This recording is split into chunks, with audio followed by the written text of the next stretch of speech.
네, 안녕하세요. 1부와 2부에서는 소녀시대의 탄생부터 시작해서요. 케이팝 역사를 바꾼 그 히트곡들까지 정말 숨가쁘게 살펴봤습니다. 네, 맞아요. 정말 대단했죠? 이번 시간에는 멤버 각자의 솔로 활동, 그 개성들, 그리고 뭐랄까 그룹이 변화하는 과정에서 겪었던 약간의 아픔들, 그런 이야기를 좀 더 깊이 해볼까 합니다. 네, 사실 9명 멤버들이 각자 매력이 정말 다르잖아요. 그래서 솔로 가수, 배우, 또 예능인으로 자기 영역을 딱 만들어 나간 과정이 참 흥미롭습니다. 그렇죠. 근데 동시에 그룹이라는 형태가 바뀌면서 겪게 되는, 뭐랄까 필연적인 성장통 같은 것도 분명히 있었고요. 이 시기를 아는 게 소녀시대를 더 깊이 이해하는 데 중요할 것 같아요. 맞아요. 특히 멤버들 솔로 활동은 그 케이팝 여성 아티스트들의 활동 영역 자체를 넓혔다는 점에서도 주목해야 할 것 같아요. 태연 씨 솔로 데뷔 아이 기억하시죠? 아, 그럼요. 그건 뭐. 그게 단순한 성공을 넘어서 진짜 하나의 상징적인 사건 같은 느낌이었어요. 이 데뷔가 던진 메시지 뭐라고 봐야 할까요?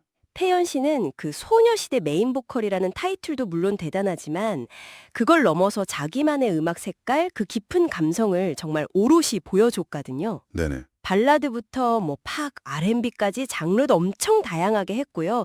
여성 솔로 아티스트로서 정말 독보적인 위치를 만들었죠.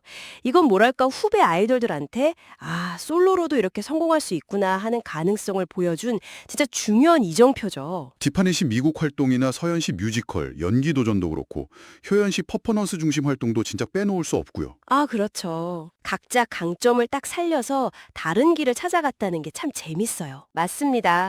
유리 씨나 수영 씨도 음악이랑 연기 같이 하면서 자기 커리어를 잘 쌓았고, 그리고 유나 씨나 써니 씨 같은 경우는 공식 솔로 앨범은 없지만 그래도 연기나 예능에서 꾸준히 나오면서 소녀시대라는 이름의 스펙트럼을 확 넓혀졌죠. 네, 정말 다방면에서요. 이게 단순히 인기에 기댄 게 아니라 진짜 각자의 재능이랑 노력으로 만들어낸 결과라서 더 의미가 깊은 것 같아요.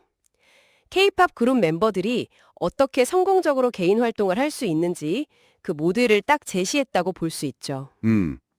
근데 이렇게 각자 길에 막 활발하게 가던 시기에 2014년이었죠. 그룹이랑 팬들한테 정말 큰 충격을 준 사건이 있었어요. 아, 네. 바로 제시카 씨 탈퇴요. 그때 정말 갑작스럽고 말도 많았고요. 네, 공식적으로는 뭐 개인 사업이랑 그룹 활동을 같이 하기가 어렵다.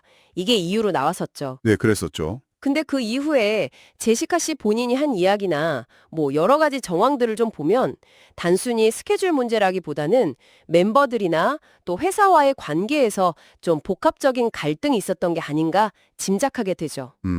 그렇죠. 여기서 뭐 진실, 이 딱 이거다라고 단정 짓기보다는 이 사건이 그룹이랑 팬덤 그리고 제시카 씨 개인에게 어떤 영향을 미쳤는지를 보는 게 더 중요할 것 같아요. 팬덤 내부 혼란도 그때 정말 상당했던 걸로 기억해요.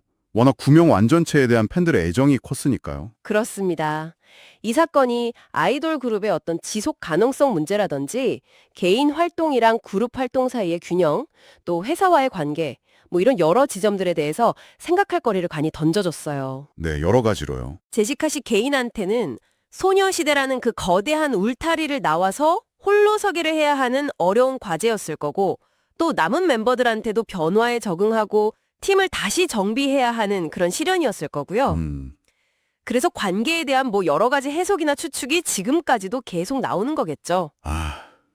정말 빛나는 성공 뒤에는 이렇게 이별의 아픔도 있고 성장을 위한 고민도 같이 있었군요. 멤버들은 각자 자리에서 정말 치열하게 자기 길을 만들어 왔고 그 과정 하나하나가 모여서 지금의 소녀시대를 만든 거겠죠? 정확합니다. 오히려 각 멤버의 그런 개별적인 성장이 역설적으로 소녀시대라는 그 브랜드의 깊이와 넓이를 더해주는 것 같아요. 네. 자, 다음 4부에서는요, 이 모든 과정을 거쳐서 소녀시대가 K-팝 역사에 남긴 어떤 궁극적인 의미, 그리고 그들의 미래, 또 팬들과 쌓아온 그 특별한 유대감에 대해서 이야기 나눠보겠습니다. 네, 좋습니다.